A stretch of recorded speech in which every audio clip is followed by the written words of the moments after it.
우리 안수 집사님 요 연배가 지금 가장 직장에서 바쁘고 또 일이 가장 많을 때인데 또 피곤함에도 불구하고 오늘 특성으로 귀한 찬양 올려주셔서 감사합니다. 또 아울러서 우리 벌써 4일째 앞에서 찬양으로 섬기는 우리 세션 또 우리 인도자를 위해서도 우리 격려의 박수를 한번 해주시면 감사하겠습니다. 너무 수고가 많으십니다. 벌써 이제 4일째입니다. 이제 이틀 남았습니다. 사실은 육체적으로 요때가 가장 힘든 시간일 수 있는데요. 이제 2번만 나오시면 특세도 끝이 납니다. 특별히 어제 이제 우리 장로님들하고 카톡방에서 이런 이야기를 나눴어요. 특세 마지막 날 토요일은 우리 학생들도 이제 학교 등교도 하지 않고 또 직장인들도 이제 요즘 5일 근무제로 쉬는 직장인들도 많은데 이날은 좀 우리가 새벽에 특세가 맞춰지면 김밥이며 또 빵이며 이런 좀 간식들을 놓고 서로 좀 교제하면서 마지막에 우리가 좀 충분히 서로 이야기하고 웃으면서 그렇게 좀 보냈으면 좋겠다. 그래서 참 얼마나 좋은 생각입니까? 그래서 이제 내일 모레 토요일에는 집에서 자고 있는 아이들 새벽에 좀 일찍 나와서 깨워서 같이 새벽 기도도 참여하고 또 오후에 또 늘어지게 자면 되니까. 그래서 토요일은 좀 많이 우리 자녀들까지 또 우리 그 구역 안에서도 연락하셔서 토요일은 우리 월요일부터 금요일까지 특세 6일 중에 하루만 나와도 그게 어딥니까?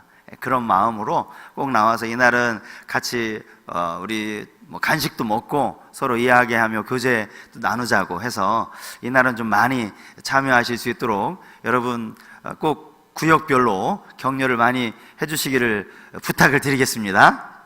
예. 우리 옆에 계신 분 한번 인사하겠습니다. 넷째 날이 가장 피곤할 텐데 참 대단하십니다. 한번 격려해 주시면 좋겠습니다.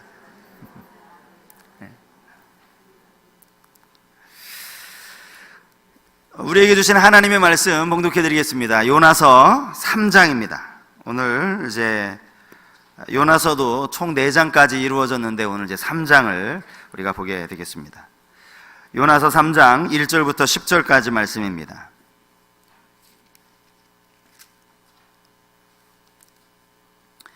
요나서 3장 1절에서 10절 한 절씩 교독하겠습니다. 제가 1절을 읽겠습니다. 여호와의 말씀이 2번째로 요나에게 임하니라. 이르시되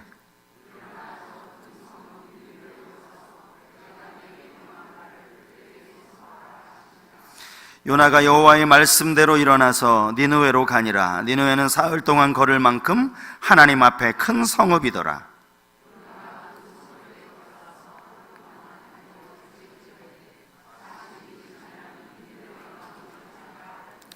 니느웨 사람들이 하나님을 믿고 금식을 선포하고 높고 낮은 자를 막론하고 굵은 베옷을 입은지라.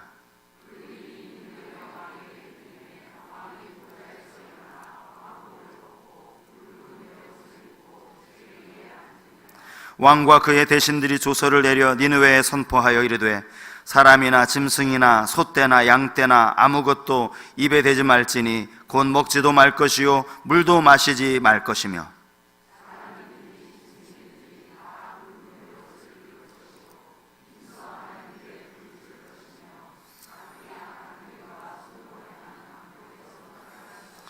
하나님이 뜻을 돌이키시고 그 진노를 그치사 우리가 멸망하지 않게 하시리라. 그렇지 않을 줄을 누가 알겠느냐 한지라. 하나님이 그들이 행한 곧 그 악한 길에서 돌이켜 떠난 것을 보시고 하나님이 뜻을 돌이키사 그들에게 내리리라고 말씀하신 재앙을 내리지 아니하시니라. 아멘. 요나서 3장은 2번째로 여호와의 말씀이 임하는 장면으로 시작이 됩니다. 여호와의 말씀이 임했다는 의미가 뭐라고 제가 말씀드렸습니까? 하나님이 그를 선지자로 부르셨다. 하나님이 그를 선지자로 세우셨다. 그런 의미가 있는 것이 여호와의 말씀이 임한 것입니다. 많은 사람들 가운데 특별히 하나님께서 당신의 말씀을 들려주심으로 그를 부름받은 선지자로 세우시는 겁니다. 그렇게 요나에게 여호와의 말씀이 임했는데 이게 두 번째로 임했다라고 오늘 성경이 기록하고 있습니다. 여기서 말하는 이 두 번째는 첫 번째, 두 번째, 세 번째 그런 의미의 두 번째가 아닙니다. 순서를 뜻하는 두 번째가 아니라는 뜻입니다.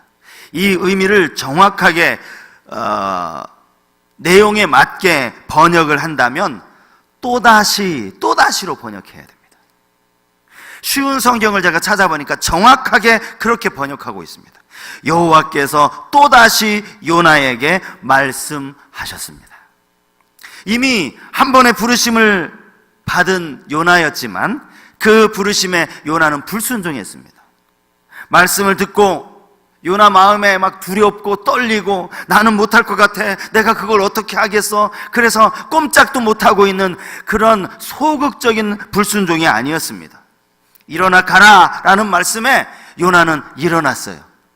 그리고 갔습니다. 어디로요? 반대 방향으로 갔습니다. 적극적인 불순종이었습니다. 그 요나를 이제 하나님이 다시 부르시는 겁니다. 요나에게 다시 기회를 주시는 하나님을 묵상하는데 참 감동과 은혜가 되었습니다. 너 아니면 선지자가 없는 줄 아느냐고, 한 번 말했으면 들어야 할 거 아니냐고, 앞으로 다시는 너에게 기회를 주지 않을 거라고, 이렇게 말씀하시지 않은 것이 제게 얼마나 감동으로 다가오는지 모릅니다. 왜냐하면 하나님께서 이렇게 기회를 또 한 번, 또 다시 주는 경우가 성경에 거의 없거든요. 광야 40년을 이스라엘 백성들을 인도했던 모세가 그렇습니다. 민수기 20장 12절 말씀을 여러분 한번 보시겠습니까? 여호와께서 모세와 아론에게 이르시되 너희가 나를 믿지 아니하고 이스라엘 자손의 목전에서 내 거룩함을 나타내지 아니한 고로 너희는 이 회중을 내가 그들에게 준 땅으로 인도하여 드리지 못하리라 하시니라. 여러분, 이 이야기가 무슨 얘기인지 아시죠? 모세와 아론이 이스라엘 백성들 앞에서 하나님의 거룩함을 나타내지 못했다는 그 이유로 가나안 입성이 거절되는 장면입니다. 너희들은 가나안 땅 못 들어가는 줄 알아. 끝입니다. 하나님의 거룩함을 나타내지 않았던 행위가 여러분 뭔지 아세요? 반석 2번 친 겁니다. 이스라엘 백성들은 끊임없이 원망했습니다. 물이 없으면 목말라 죽겠다고 불평했고요, 물이 쓰면 쓴 물을 어떻게 먹느냐고 원망했습니다. 만나를 먹여주니까 고기는 언제 먹여줄 거냐고 또 그렇게 원망했던 사람들이 이스라엘 백성들입니다. 민수기 20장도 마찬가지예요. 이스라엘 백성들이 또 원망하는 그 사건입니다. 가데스에 그들이 이르렀을 때 마실 물이 없다고 그들은 원망했습니다. 꼭 이스라엘 백성들이 원망할 때마다 덧붙이는 이야기가 있잖아요. 무슨 이야기입니까? 당신들이 왜 우리를 잘 지내는 애굽에서 인도하여서 왜 이곳에서 이렇게 어려움을 겪게 하느냐고, 차라리 우리 애굽으로 다시 보내달라고, 애굽에서 있을 때가 훨씬 좋았다고, 이런 이야기가 또 하고 있는 겁니다. 버릇처럼. 모세가 그날은 좀 화가 났던 것 같아요. 하나님께서는 지팡이를 손에 든 채로 반석에게 명령하여서 물을 내라고 하셨는데 화가 난 나머지 지팡이로 반석을 2번 내리친 겁니다. 하나님은 이 모세의 실수를 말씀하시면서 너는 가나안 땅 못 들어간다. 40년을 고생을 했는데, 여러분, 모세의 실수와 그로 인한 하나님이 내리신 그 징계를 생각하면요, 지금 요한하는 하나님 앞에 절을요 100번은 이상 해야 됩니다. 하나님, 여러분, 모세의 실수와 요나의 실수를 한번 비교해 보십시오. 아니, 다시 기회를 주시다니요. 이게 얼마나 큰 은혜입니까? 그런데 사실 우리 자신을 가만히 살펴보면 우리는 또다시의 은혜가 아니에요. 우리는요 무한 반복의 은혜입니다. 무한 반복. 한 번 또다시 기회를 주시는 그런 은혜가 아니라 우리는 끊임없이 계속해서 그 은혜 안에 우리가 살고 있다라는 거죠. 너희가 전에는 어둠이더니 이제는 주 안에서 빛이라, 빛의 자녀들처럼 행하라. 이게 여러분 에베소서 5장 8절 말씀입니다. 하나님이 우리에게 주시는 명령이에요. 너희가 전에는 어두움이더니 이제는 주 안에서 빛이라, 빛의 자녀들처럼 행하라. 주 안에서 빛이라고 주님 분명히 말씀하셨는데 여러분, 우리의 삶은 여전히 어둠 가운데 있는 것 아닙니까? 말씀을 들으면서 결단도 하고 또 다짐도 해보지만 우리는 여전히 빛보다는 어두움에 가까운 삶을 살아가고 있다는 거예요. 그럼에도 주님은 여전히 다시 우리를 말씀의 자리로 부르셔서 너는 빛이야, 또 말씀하셔요. 무한반복입니다. 내 한 주간의 어둠 가운데 네가 살아왔지만 그래도 너는 빛이야. 언젠간 너의 빛이 비춰지겠지. 여러분, 한번 옆에 계신 분에게 이런 인사 한번 해보시겠습니까? 당신은 여전히 주 안에서 빛입니다. 네, 우리는 주 안에서 빛이에요. 성경이 분명히 말씀하고 있습니다. 한 주간 어둠 가운데 살아왔지만 주님은 또 우리에게 말씀하십니다. 너 한 주간 또 이런저런 어두움 가운데 지냈다고 낙심하지 마. 여전히 그래도 너는 주 안에 빛이야. 언젠가 그 빛이 바라겠지. 끝까지 참아주시는 이 은혜, 여러분, 이 은혜를 잊지 않는, 이 하나님의 은혜를 잊지 않는 여러분 모두가 되실 수 있길 바랍니다. 또다시 임하신 여호와의 말씀에 요나는 이제 거부할 수가 없죠. 하나님의 말씀에 순종하는 것처럼 보입니다. 제가 왜 순종하는 것처럼 보인다고 이야기했는지는 오늘 본문을 보시면 알아요. 본문을 가만히 보면 뭔가 말씀이 참 이상해요. 이상한 부분이 있습니다. 본문 3절에 니느웨에 대해서 이렇게 설명하는 구절이 나옵니다. 3장 3절입니다. 우리 다 같이 한번 읽어볼까요? 3장 3절 시작. 요나가 여호와의 말씀대로 일어나서 니느웨로 가니라. 니느웨는 사흘 동안 걸을 만큼 하나님 앞에 큰 성읍이더라. 당시 대제국이었던 이 아수르의 수도가 니느웨입니다. 그러니 성의 규모가 대단하지 않았겠습니까? 고고학자들의 기록에 의하면 당시 니느웨 성의 이 성 둘레가 약 96km, 성의 직경이 약 30km였다고 하니까 이거는 당시로 치면요 엄청난 크기입니다. 그런데 여러분, 그 다음 4절을 보시면 이런 말씀이 나옵니다. 요나가 그 성읍에 들어가서 하루 동안 다니며 외쳐 이르되 40일이 지나면 니느웨가 무너지리라 하였더니 3일을 걸어야 한 바퀴를 돌 수 있는 이 큰 성읍을 요나가 하루 만에 다 돌았다는 겁니다. 여러분, 이 말이 무슨 말입니까? 요나가 제대로 돌았다는 말입니까? 아니면 그냥 대충 신용만 냈다는 이야기입니까? 말씀을 한번 해보세요. 대충 신용만 낸 거예요. 신용만. 어떻게 3일 길을 하루 만에 그걸 다 끝냅니까? 예를 들면 이런 경우예요. 제가 예전에 그 아르바이트를 하면서 이 광고, 그 어디였는지 정확하게 기억은 나지는 않은데 광고 전단지를 이제 각 가정에 이렇게 배부하는 이 아르바이트를 한 적이 있습니다. 이 몇천 장 되는 이 전단지를요, 이 가정마다 이걸 다 돌리면서 다니면 이게 얼마나 힘듭니까?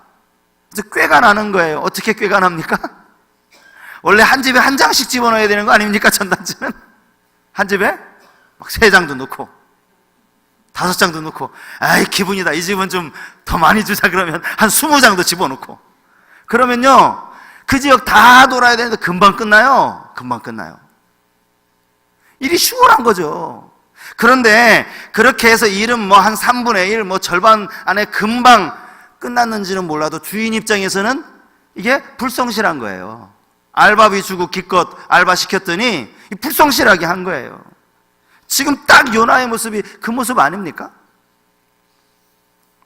어떻게 3일 길 되는 그 넓은 성읍을 하루 만에 다 끝내느냐고요.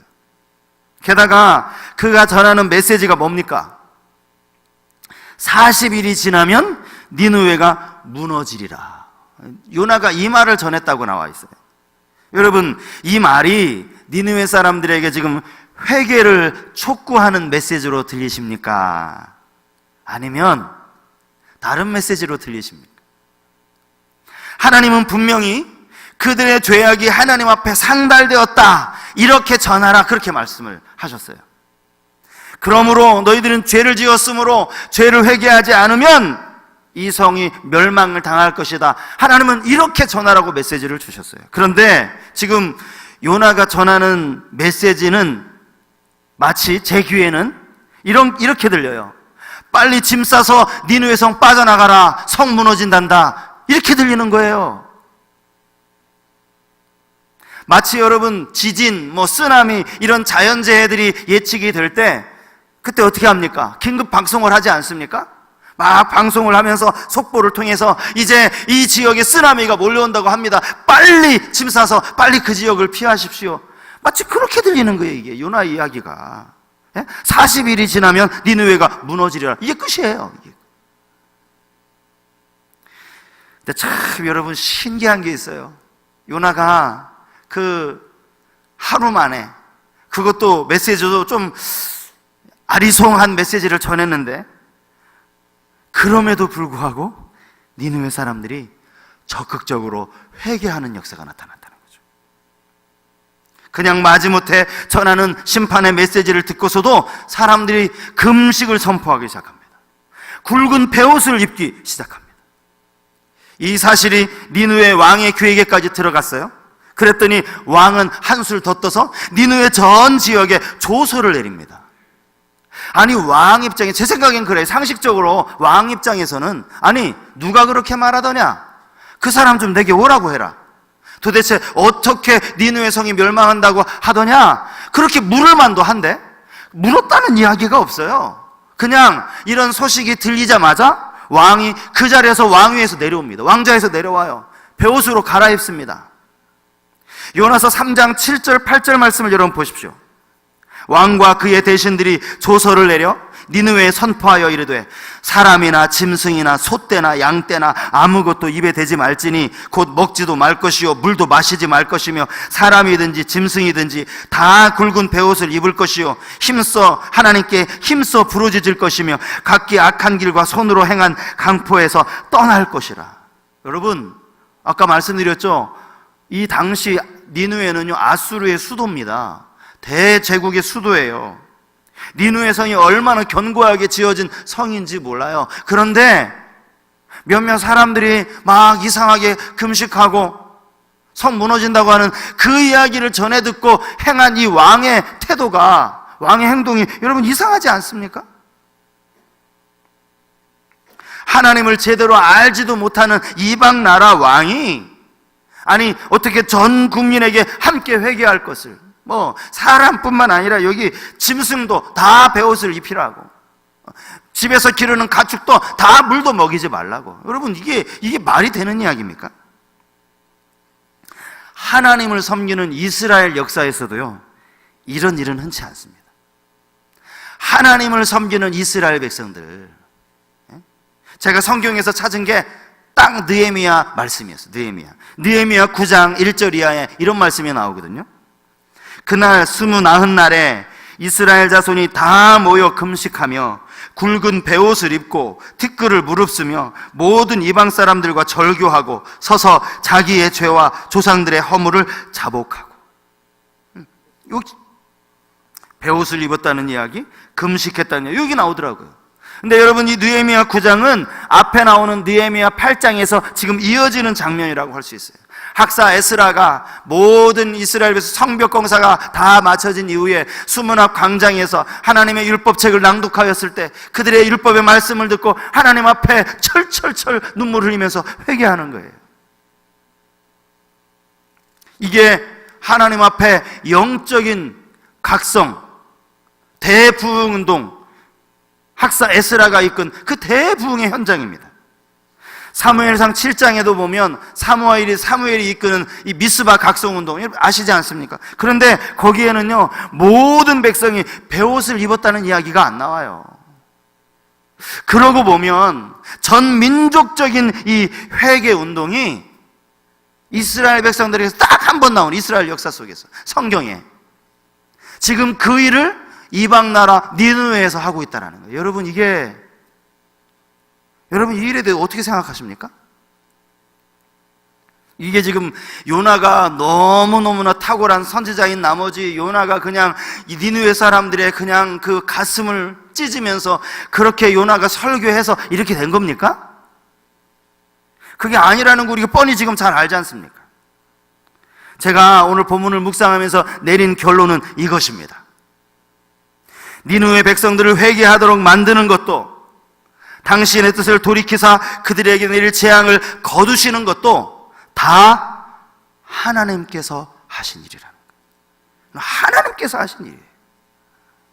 요나는 그저 그 일을 성의 없이 거들었을 뿐이, 그것도 진짜 성의 없이 니느웨 사람들로 하여금 그들의 강팍한 마음을 돌이키고 회개하도록 요나는 설득하지도 않았어요.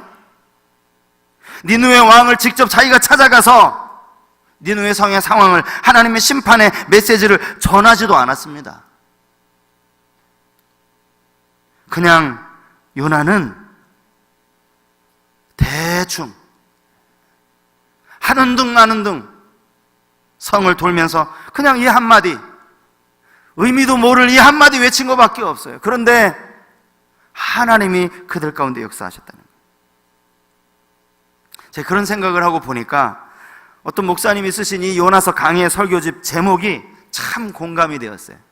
이 설교집 제목이 뭐냐면 내가 널 쓰고 싶다예요. 내가 널 쓰고 싶다. 내가 계획하고 내가 진행하고 내가 성취할 이 일에 나는 단지 너를 사용하고 싶다. 이게 요나를 향한 하나님의 마음이라는 거예요. 몇 년 전에 한 방송국 연예대상에서 대상을 수상한 연기자가 이런 수상소감을 남겨서 이게 한동안 화제가 되었어요.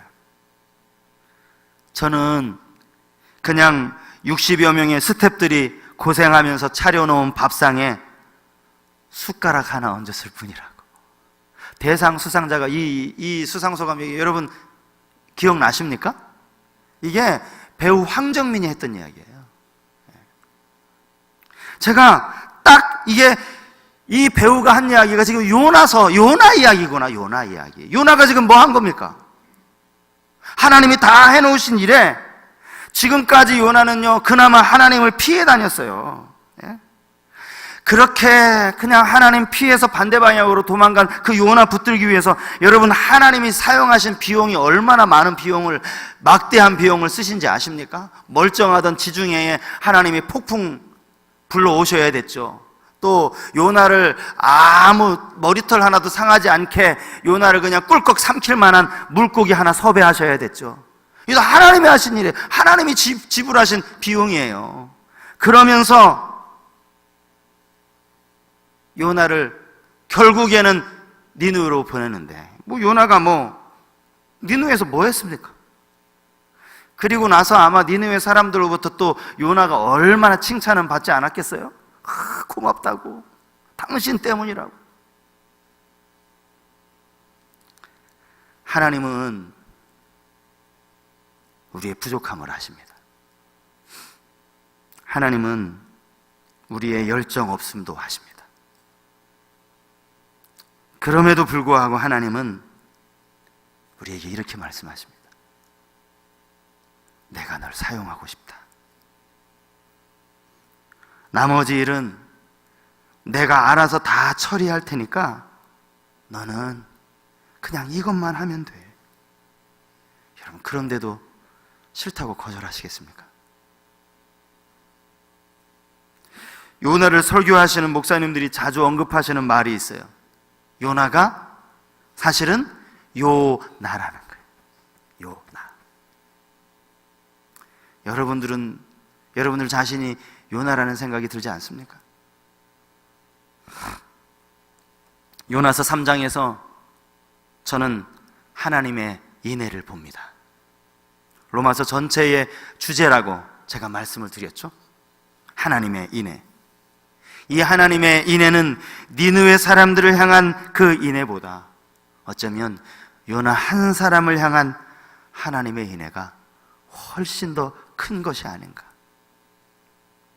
오늘 이 시간 우리의 모습을 한번 돌아볼 수 있길 바랍니다.